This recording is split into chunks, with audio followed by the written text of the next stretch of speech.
Габдулла Тукай исемендәге Татар дәүләт филармониясы залында бийек җырчыбызның туган көне уңаеннан Илһам Шакиров исемендәге республика премиясын тапшыру тантанасы узды. Тантанадан хәбәрчебез язмасы. Беренче тапкыр шушы бийек сәхнәдә Илһам Шакиров исемендәге республика премияларына лауреатларына бүләкләр тапшырачакбыз. Габдулла Тукай исемендәге Татар дәүләт филармониясы залында бийек җырчыбызның туган көне уңаеннан Илһам Шакиров исемендәге республика премиясын тапшыру тантанасы узды. Премияларны Татарстан Республикасы премьер-министры урынбасары Милли шура рәисе Васил Шахразиев тапшырды.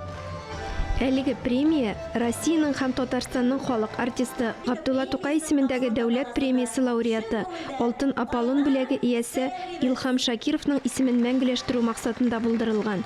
Лайыклы кешеләр үзләрен дөрес куймаганнар номинациягә, профессионал җырчылар хәвәскәргә куйганнар, шуның өчен күбесе шулай чыгып калды. Шуңа карамастан, мин уйлыйм, беренче премия Илһам абыйның бик лайыклы кандидатлар. Быел Хатын-кыз тавышы номинациясында премияга Россиянең атказанган Татарстанның халык артисты Резида Галимова, шул ук номинациядә ир-ат тавышы премиясына Татарстанның атказанган артисты Филүс Кахиров лайык булды.